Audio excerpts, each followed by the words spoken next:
Australian politics are weird. Our systems are a strange blend of everything that does and doesn't work in the UK and everything that does and doesn't work in the USA. While we are generally quite culturally aligned with these two peers, we also add our own unique take on the political process, which has historically been largely ambivalence.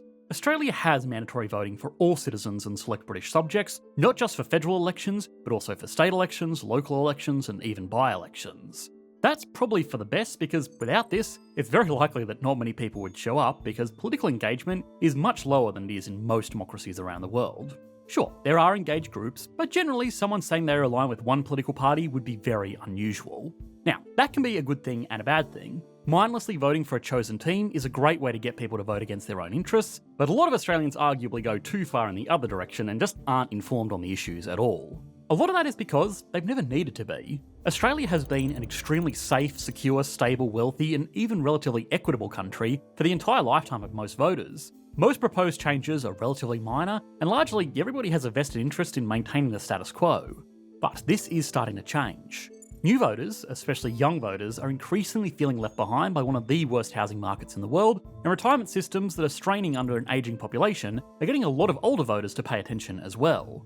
Beyond that, the country's massive immigration intake has become a polarising issue, even though none of the major powers really want to pull the plug on what is arguably keeping the economy afloat. If you'll pardon the pun, this context matters because Australia is an election that a lot of global parties are watching very closely. It has the potential to turn the tide on the incumbents overwhelmingly losing power over the last 2 years, and in a way, it could be an indication for the actual popular support for a lot of big issues being debated around the world right now. So, how do Australian elections work? Why is this particular election cutting it so close? And finally, what are the big issues being put to the test here?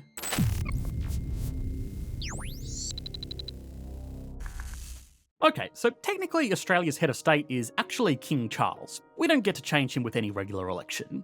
He appoints a Governor-General to do all of the work for him and act as his representative to make sure that we filthy convicts stay in line. Now, that is the technicality, but as with most politics, especially British-derived politics steeped in centuries of pomp and ceremony, it's normally more productive to look beyond the technicalities and focus on the practicalities.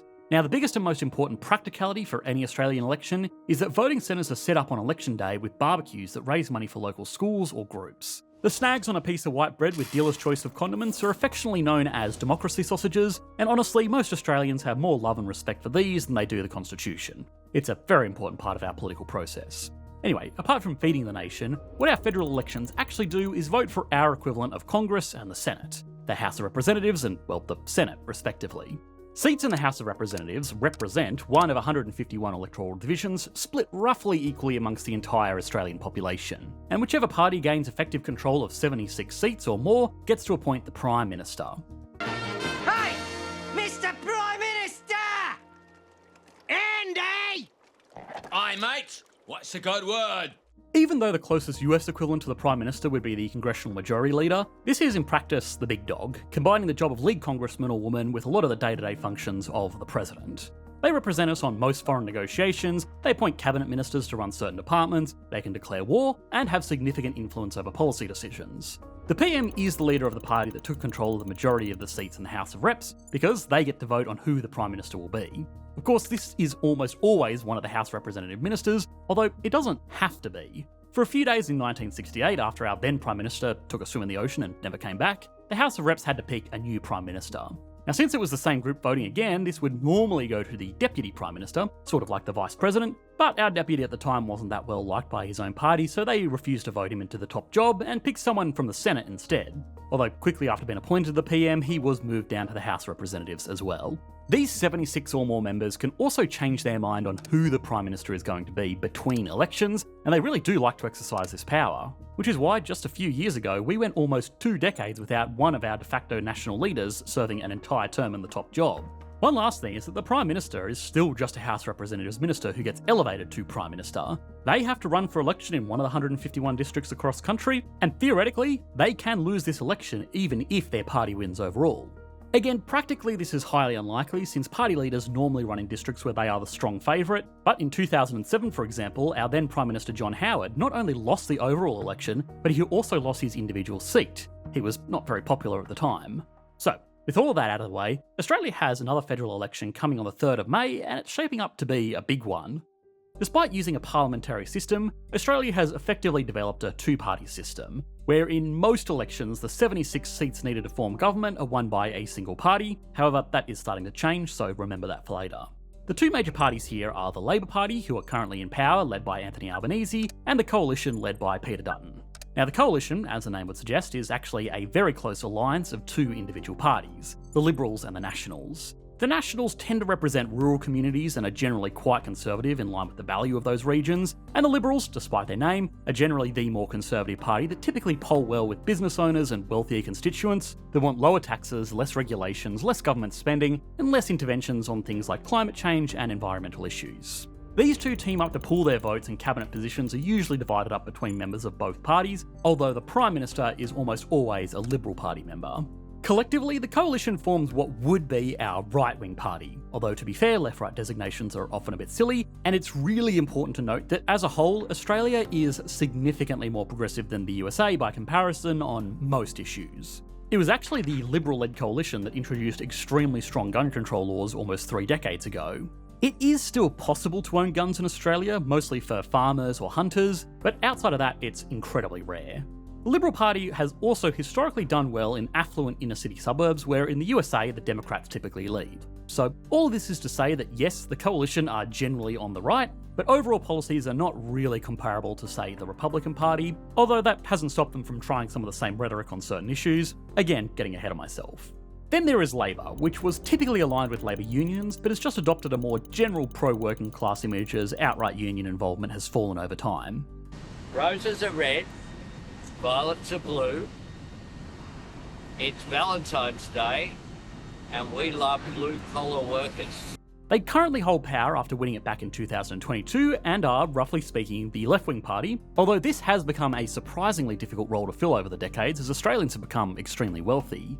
There is one other loosely aligned group that it's also worth mentioning, and these are the so-called teal candidates. While they don't officially run under a single party and claim that they are independents, last election saw a lot of these independents run in affluent districts with the same general message. They combine the pro-business, low-tax messaging of the Liberals while being forward-thinking on issues like climate change. This appealed well to wealthy voters who like the social policies but also like their tax break. If neither party wins 76 seats by themselves, the balance of power will most likely hang with these teal candidates to get one or the other over the line to form government. Some see this as an ideal outcome because it means that policies will need to be more compromised and considered than when one party holds a majority and can pass laws far more freely. Okay, this should set the stage for the challenges in this election, so then the most important thing becomes what they are fighting about. Now, for a lot of countries around the world, the topics might seem all too familiar. Cost of living with a special focus on real estate, our position in global trade, and immigration. So housing in Australia is unbelievably expensive, but this is an unbelievably complicated issue. Compared to incomes, Australian cities, in particular Sydney, are some of the least affordable in the world. However, the actual amount of money that people spend on their housing is more or less in line with the OECD average. So what is going on here?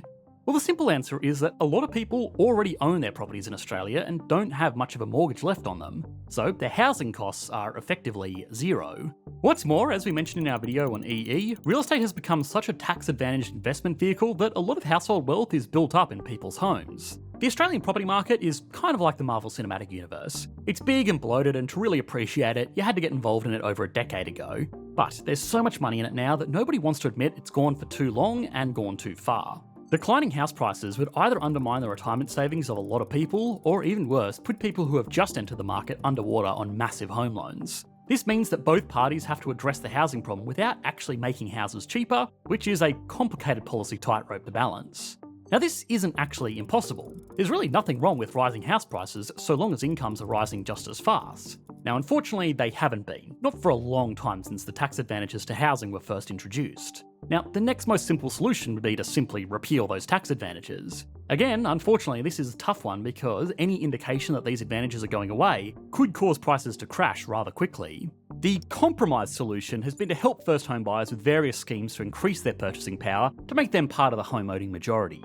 Now, this is all well and good short term, but medium to long term, it only makes a bad situation worse by just adding more demand. Increasing housing supply is also something that in theory both parties agree on, but exactly how this gets added varies. The Coalition generally wants to make it easier for property developers to build more houses by removing red tape and opening up zoning. whereas Labor wants to focus on social housing and freeing up housing stock that is currently unoccupied. Both have largely expressed support for housing supply increases, but through either mechanism, the country has been falling short of its stated goals. There's also a growing trend of people living with their parents, which is also helping to bring down the actual amount of money that people are spending on housing, although for most people this is clearly not seen as an ideal outcome. The true political crux of this issue is that eventually, one generation is going to have to eat the consequences of a housing market that's gone too far. That's either going to be in retirement just as they're entering the housing market, or before they have the opportunity to. It's not going to be a fun problem to fix, so the next best issue is to put it off for as long as possible. Now, the other variable in all of this is immigration. Again, neither side really wants to slow down immigration because they've helped to keep the housing market afloat and they're a lifeline of workers and capital into an ageing population. But it's become a highly visible issue that people can point to as the reason why it's hard to find a job or afford a house. Australian real wage growth has been extremely slow over the last 2 decades, and adding more competition into a workforce will, all other things being equal, further push down wages as employees have more workers to pick from. However, with our ageing population and robust retirement savings systems, these people are also really important to keep services functioning as we deal with demographic shifts. Again, this could be done by paying higher wages to existing Australian workers to move into vital industries, but that would put more strain on retirees, so politically it's become about which generation has to suffer the consequences again. Typically, the more conservative coalition polls better on these issues. Not necessarily because their actions are all that different, but because they can be a little bit more direct with their language about immigration without alienating voters. The thing is, all of these have become front and centre issues since the cooldown from stimulus measures taken during the global pandemic, and most incumbent parties have done very poorly in elections the world over. It's simply hard to argue that a government made things better when most people are feeling worse off, and it's really easy to argue that things need to change and changing leadership is the best way to achieve that. So, since it's so hard to make any major changes on big issues in Australia, it would be easy to expect that this will be another incumbent party wipeout. And that was the prediction up until recently. The opposition leader, who was in law enforcement before going into politics, has drawn criticisms even from people within his own party on being a bit of a populist strongman, especially on that immigration issue. I think that's something we should contemplate with dread. Well, he's a thug. Peter's got one tune that he plays. I mean, and it's been all his political life, and that is division and animosity, generally targeted at immigrants. I couldn't think of anyone less suited to be Prime Minister of a multicultural society like Australia. He has also drawn controversy for effectively insider trading during the global financial crisis by selling stocks before they crashed based on privileged information he had as a minister. That's actually unusual here in Australia. I understand it's pretty much the norm in the USA. He has also come across as compromised on the issue of housing since he has amassed a substantial fortune through property investment himself. This has also raised questions about how a police officer, and then a career politician, made so much money to begin with. And then there is the Trump issue. The opposition leader was framing himself as a slightly toned-down version of the US president by pushing the same kind of messaging, especially around immigration and pushing business activity. Now, that was working, but as Australians have witnessed the turbulence in the US markets and have become the target of US sanctions, that mood has soured significantly. Now again, only the people that live in Peter Dutton's district will actually get to vote or not vote for him. But as the two party leaders duke it out, they effectively become figureheads for what their party represents. And the coalition also has to watch out for the teals, who are chipping away at seats that used to be easy victories for them. If they push too hard on these untrendy social issues, they will likely lose ground to more wealthy voters who want their tax cuts without the side of racism. Most Australians don't actually know who their local representative is, and will effectively vote by proxy for the leader of the party that they think is less of a dickhead, to use a technical Australian term. But with these setbacks, it's now a toss-up, which alongside Canada, a very similar country dealing with very similar political and economic issues, has the potential to be the first major election for a long time where the majority party convincingly holds on to power. Now, if you think our politics are messed up, we've made an entire video on South Korea, which is quickly becoming one of the most politically divided countries in the world. You should be able to click to that video on your screen now. Thanks for watching, mate. Bye.